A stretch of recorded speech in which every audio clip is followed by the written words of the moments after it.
बढ़ते शहरीकरण के साथ देश में शहर और गांव में रहने वाली आबादी का अनुपात लगातार बदल रहा है। शहरों का विस्तार हो रहा है, उसकी सीमाएं चारों दिशाओं में फैल रही हैं।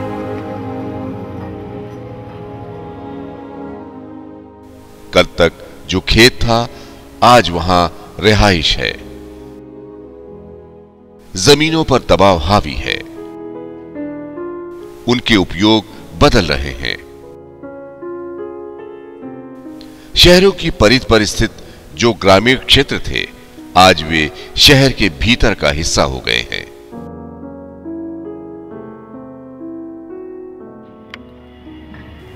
शहर के भीतर तो आ गए हैं, मगर शहर की मूलभूत सुविधाओं से वंचित हैं।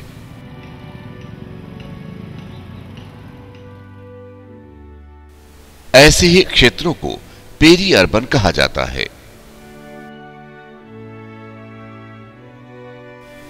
शहरों के लगातार फैलते जाने के मुख्य कारण हैं शहर में ज्यादा रोजगार या काम की उपलब्धता, रियल एस्टेट को प्रोत्साहन, बढ़ते बाजार में रिहाइश की सस्ती और सुगम जगह, जबरिया विस्थापन, अत्यधिक पलायन आदि। शहर आर्थिक गतिविधियों के मुख्य केंद्र माने जाते हैं। आंकड़ों के अनुसार सकल घरेलू उत्पाद में शहरी हिस्सेदारी 65% है। यह भी हकीकत है कि शहरी कामगारों का 79% अनौपचारिक क्षेत्र में काम करता है। अनौपचारिक क्षेत्र यानी बगैर सामाजिक आर्थिक सुरक्षा का रोजगार। बदलते हुए आर्थिक परिदृश्य में अलग अलग स्तरों पर कार्यरत लोगों की स्थिति अलग अलग है। उनकी आवश्यकताएं और सामर्थ्य अलग अलग होने के बावजूद आधारभूत आवश्यकताओं की पूर्ति तो सबके लिए जरूरी है। सुरक्षित रिहाइश एक बुनियादी आवश्यकता है। सीमित संसाधनों के कारण शहरों को व्यवस्थित रखने वाले नियामक जैसे विकास प्राधिकरण, आवास विकास बोर्ड, नगर निगम आदि बढ़ती आबादी के इस रिहायशी दबाव को झेलने में असमर्थ नजर आते हैं। जबकि सुरक्षित घर का सपना तो हर सामान्य परिवार संजोता है। ऐसे में पनपता है सस्ते, सुरक्षित अपने घर के सपने को सच में बदलने का धंधा शहर के समीपवर्ती इलाकों में। शहर से हमारी दूरी जो लैंड है, उसको देखने के बाद ये आइडिया लगाते हैं कि यहाँ पर प्लॉटिंग हो सकती है या नहीं हो सकती है। तो ज़मीन का निरीक्षण करते हैं और आसपास की लोकेशन देखते हैं कि यहाँ पर अगर प्लॉटिंग की जाए तो प्लॉट बिक जाएंगे, एक नई सिटी बस जाएगी या नहीं बस जाएगी। तो उसमें सर्वप्रथम क्या करते हैं, ज़मीन को देखने के बाद किसान से मिलते हैं जिनकी ज़मीनें होती हैं। फिर उनसे अपना रेट तय हुआ करता है। रेट जब तय हो जाता है तो उसमें एक शर्त रखते हैं कि भाई हमको इतने दिन का टाइम चाहिए, 6 महीने, साल भर, 4 महीने, 2 महीने का टाइम चाहिए हमको। तो टाइम जब ले लेते हैं, किसान जब एग्री हो जाता है तो उसको जो है, जो बयाना बतौर होता है, उसको दे करके काम करने का टाइम ले लेते हैं। और फिर उसको हम लोग डेवलप करते हैं अपने स्तर से, मैप बनवाते हैं, KDA से अप्रूवल कराते हैं। और 25 फीट, 30 फीट जैसी साइड होती है, जो भी होता है, उसका जो है हम रोड मैप निकालते हैं। और रोड मैप निकालने के बाद में ये भी देखना पड़ता है कि रोड में हमारी ज़मीन कितनी जा रही है। उसी आधार पर हम छोटे छोटे प्लाट टुकड़ों में बांट देते हैं और अपनी प्लॉटिंग का एक कोई भी कंपनी का नाम रख करके रजिस्ट्रेशन करा लेते हैं। रजिस्ट्रेशन के आधार पर अपनी प्लॉटिंग काटते हैं और उस प्लॉट को बेच करके हम जो है किसान का पैसा उन्हें वापस करते रहते हैं। उसमें जो भी बेनिफिट होता है थोड़ा बहुत हो जाया करता है। अपनी सामर्थ्य में सपना पूरा होता देख बहुत लोग इस ओर रुख करते हैं। शहरों से सटे गांवों की भूमि इसके लिए सबसे उपयुक्त होती है। कृषि की ये भूमि अमूमन किसी किसान की ही होती है। इसको बेचने का अनुबंध कोई पंजीकृत या अपंजीकृत सहकारी संस्था किसान से कर लेती है। फिर प्लॉट बना बनाकर बेचा जाता है। बिक्री के समय भले ही शहर से इसकी दूरी अधिक हो, मगर शहर के हो रहे तेज विस्तार को ध्यान में रखकर ग्राहक ये सस्ती जमीन खरीदने लगता है और शहर की सीमा पर धीरे धीरे इलाका आबाद होने लगता है। मगर किसी परिवार के लिए सिर्फ घर का बन जाना ही काफी नहीं है। इसके लिए तो और तमाम सुविधाओं जैसे सड़क, बिजली, पानी, सीवर, नाली, मार्ग, प्रकाश आदि का होना भी जरूरी है। मगर यह जमीन तो कृषि भूमि है और बिना इसका भू उपयोग बदले इसको रिहायशी इलाका नहीं माना जा सकता। इसलिए रिहायश की बाकी सुविधाओं से ये इलाका वंचित रह जाता है। सोसाइटी क्षेत्रों में गवर्नमेंट का कहना है कि विकास कार्य हम नहीं करा पाएंगे सोसाइटी क्षेत्रों में। इसकी एक वजह है कि जो प्राइवेट प्लाटिंग हुई है इसका 143 नहीं हुआ है, न इसकी सरकार की तरफ से पहल हो पा रही है। जब तक इसका 143 नहीं होता है, इसका डेवलपमेंट चार्ज नहीं जमा होता, बटरमेंट चार्ज, तब तक गवर्नमेंट विकास कार्य कराने के लिए तैयार नहीं है। एक सेक्शन 143 है जिसमें लैंड यूज चेंज की बात है। तो लैंड यूज चेंज जो है, जैसे मान लीजिए शहर का जो एक एरिया ऐसा है जो एग्रीकल्चरल था, अब उसमें एक कॉलोनी डेवलप करना कोई कॉलोनाइजर चाहता है या लोग अपना मकान बनाना चाहते हैं, तो अब उस लैंड यूज़ को चेंज करने के लिए ज़रूरी है कि उसका प्रोसेस अपनाया जाए। तो लैंड यूज चेंज का जो प्रोसेस है वो ये है कि जो लैंड यूज है ये मास्टर प्लान में डिज़ाइन होता है कि किस एरिया को किस तरह से इस्तेमाल किया जाएगा। और सपोज़ के लिए एग्रीकल्चरल लैंड के रूप में वो मास्टर प्लान में प्लान्ड है, तो उसको चेंज करने के लिए जो उससे अफेक्टेड लोग हैं they will make an application, एक एप्लीकेशन देंगे। वो एप्लीकेशन उनके जो है डेवलपमेंट अथॉरिटी के बोर्ड में जाती है। बोर्ड उसको उसके प्रॉस एंड कॉन्स को डिस्कस करता है कि क्या ऐसा करना उचित होगा नहीं होगा। अगर बोर्ड चाहता है कि हाँ नहीं होना चाहिए तो उसको रिकमेंड करता है। उसकी रिकमेंडेशन फिर स्टेट गवर्नमेंट को जाती है, क्योंकि मास्टर प्लान में चेंज करने की पावर जो है स्टेट गवर्नमेंट को है। स्टेट गवर्नमेंट अपनी एडवाइजरी के लिए उसको जो हमारा planning town and country planning department है वहाँ भेजता है, और town and country planning department से फिर वो अगर वो पॉजिटिव रिकमेंडेशन है तो फिर गवर्नमेंट में जाती है और गवर्नमेंट फिर उसको देख करके फिर सैंक्शन करती है। तो सैंक्शन के बाद फिर मास्टर प्लान में अकॉर्डिंगली चेंज होता है। तो मैं समझता हूँ बड़ा लंबा प्रोसेस है और इसको थोड़ा ईज़ करने की ज़रूरत है। और गवर्नमेंट ऑफ इंडिया ने इसमें जो मैंडेटरी रिफॉर्म्स हैं जो अर्बन लोकल बॉडीज़ के, उसमें एक प्रोविज़न किया है कि इस तरह के जो चेंजेस हैं उसको थोड़ा सा लिबरलाइज किया जाए। अब पानी के लिए लोगों को हैंडपंप लगवाना पड़ता है या बोरिंग करवानी पड़ती है। सीवर लाइन तो होती नहीं, इसलिए सोखते गड्ढे से ही काम चलाना पड़ता है।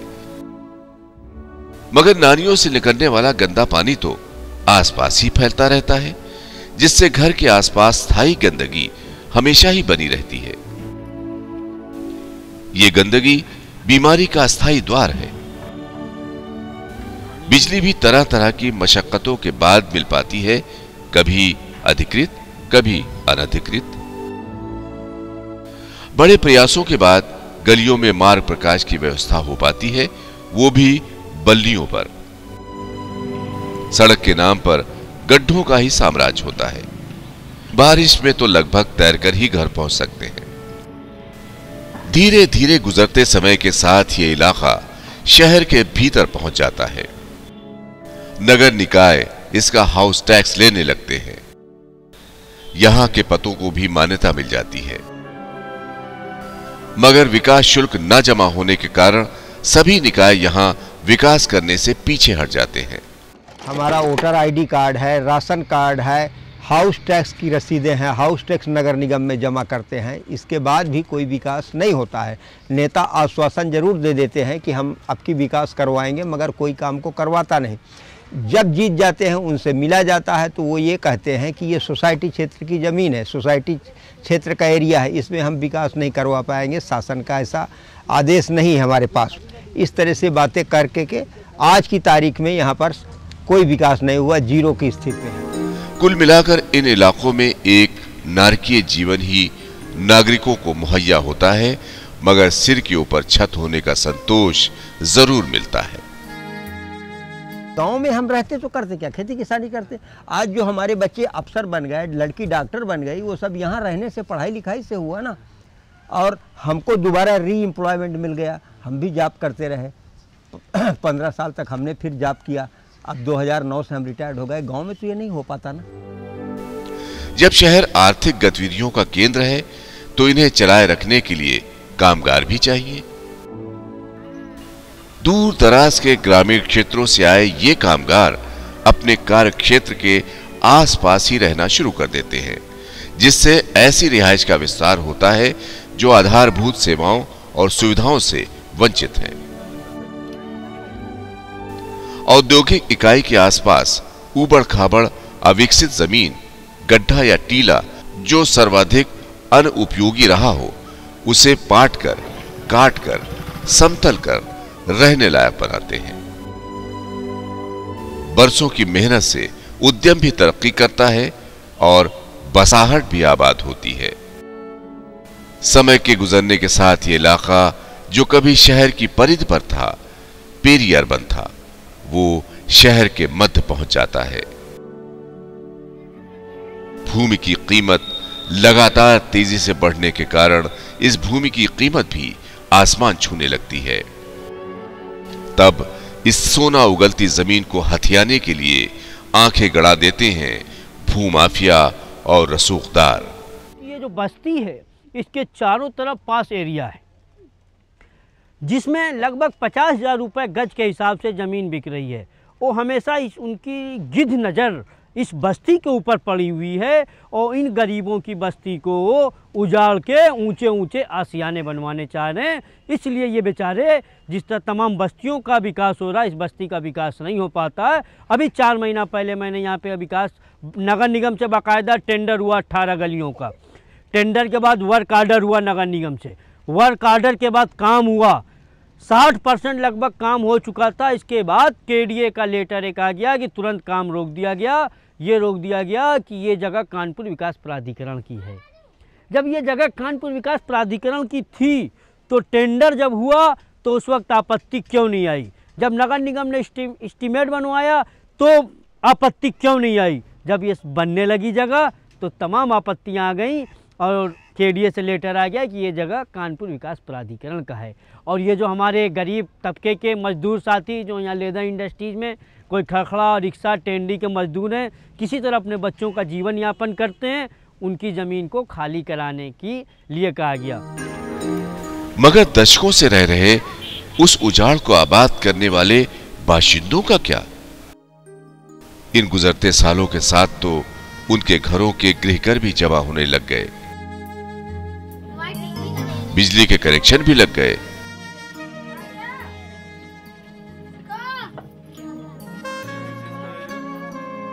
और वोटर कार्ड भी बन गए। बस जिस जमीन पर उनकी रिहाइश है उसका मालिकाना हक उनका नहीं। मगर क्या सिर्फ इस कारण से शहर का विकास कर रहे निकाय उनको अपने घरों से बेदखल कर सकते हैं? अचानक कोई सूचना दिए बगैर हम लोगों के मकान 3 दिन जेसीबी चलाई गई, बुलडोजर पीएससी के बल पर, और गिराया गया, लाठीचार्ज वगैरह सब कुछ हुआ। फिर हम लोगों ने एक संस्था बनाई दलित अल्पसंख्यक कल्याण समिति के नाम से, जिसका रजिस्ट्रेशन 1998 में हम लोगों को रजिस्ट्रेशन हो गया। उसके बाद हाई कोर्ट गए, हाई कोर्ट में हम लोगों को जजमेंट मिला। जजमेंट मार्कंडेय ने दिया कि इनकी पहले व्यवस्था किया जाए, फिर बाद में इनको गिराया जाए। पुनर्वास के लिए सरकार घर बनाती है और प्रयास करती है कि लोग वहां बस जाएं, मगर लोग जाने को तैयार नहीं होते। कारण बहुत से हैं, जैसे ये घर उनके कार्यक्षेत्र से बहुत दूर है, उनकी गुणवत्ता भ्रष्टाचार की भेंट चढ़ चुकी है, घरों का मालिकाना हक उनको नहीं दिया जाता है, केवल एक कब्जा प्रमाण पत्र मिलता है। बेहतर रिहाइश के लिए जरूरी अन्य आवश्यक सुविधाएं जैसे स्कूल, मदरसे, मंदिर, मस्जिद, बाजार, कब्रिस्तान बहुत ही दूर हो जाते हैं और जो व्यवहारिक परेशानियों का सबब होते हैं। तमाम घर गिराए गए। इस बस्ती में लगभग 450 मकान थे जो गुंडाई के बल पे, दमंगाई के बल पे रातों रात परेशान करके, महिलाओं को प्रताड़ित करके, हम गरीब आदमी मेहनत मजदूरी करने चले जाते हैं, यहाँ महिलाओं को प्रताड़ित किया जाता है। रात रात में आकर के कट्टे और बंदूक बम के बल पे घर खाली करा लिए जाते हैं। इस तरह से हमारे लगभग जो है 25-30% झोपड़ी यहाँ से उजाड़ दी गई हैं, जो कहीं गए नहीं हैं। कोई रोड में बस्ती किनारे पड़ा है, कोई इधर पड़ा है, कोई किराए को लिए है, सब हमारे बस्ती ही में रह रहे हैं। क्योंकि उन बेचारों के पास जब शुरू से बुजुर्गी से यहीं रह रहे हैं, कहीं पर कोई साधन बनाया नहीं। आज इस महंगाई के दौरान कहीं कोई झोपड़ी बना नहीं सकता है। उस समय कोई ऐसी ज़मीनों में रहने को तैयार नहीं था, आबादी कम थी, इसलिए गरीब आदमी को जो मिलता था गंदी संदी जगह वहाँ बना के रह लेते थे। आज कहीं झोपड़ी भी नहीं बना सकते। कहीं कहीं जन संगठन भी बनाए जाते हैं। संगठन बनाया कि उसमें 100 आदमी हो गए, उनसे 25 रुपये 50 रुपये पर व्यक्ति के हिसाब से फीस रखी गई कि इतना पैसा जमा होगा। इससे हमारे पास 10,000 5,000 रुपये जो मासिक जमा होता है, उससे जो रोड और नालियाँ टूटी पड़ी हुई है, यहाँ पे बड़े बड़े गड्ढे हैं, उससे मलबा खरीद करके, मिट्टी खरीद करके उन गड्ढों को पाड़ने काम करते रहे। लेकिन नई आबादी होने की वजह से बीच बीच में कई प्लाट खाली पड़े रहते, तो उसमें लोग बोलने लगे भैया हम कहाँ तक देंगे, 4 प्लाट खाली पड़े हुए हैं, 4 ये बने हुए हैं और रास्ता तो आखिर तक जाती है। इस तरह से वो भी काम हमारा सफल नहीं हो पाया और वो हमारी समिति भंग हो गई। कभी कभी जनप्रतिनिधियों के सामने भी समस्या रखी जाती है, मगर कोई स्पष्ट नीति न होने और स्वार्थी राजनीतिक कारणों के चलते वे भी कोई ठोस मदद करने की स्थिति में नहीं होते। 15 साल से इस नरक में रह रहे, जहाँ की चुनाव के टाइम पे तो नेता आते हैं, बहुत लंबे लंबे भाषण दे के जाते हैं, पार्षद आते हैं, सांसद आते हैं, लेकिन आने के बाद जीत जाते हैं तो शायद एक बार नारा लगवा जाते आधी गली से, और अंदर गली में वो भी नहीं आते हैं। यही है पेरी अर्बन इलाकों का सच। धीरे धीरे ये पेरी अर्बन हो जाता है। तब तक शहर की बढ़ चुकी नई सीमा पर एक नया पेरी अर्बन विकसित होना शुरू हो चुका होता है। जब हम गांव जाते हैं तो हमको वहाँ स्वर्ग जैसा नसीब होता है। हवा नेचुरल मिलती है, पानी नेचुरल। यहाँ जीटी रोड से उतरते ही नरक। लगता है लोगों को नरकीय जीवन जीने के लिए मजबूर करना ही सत्ता है, और इसमें फंसे अधिकांश जीवन ताउम्र उस गलती को भुगतते रहते हैं जो उन्होंने कभी की ही नहीं।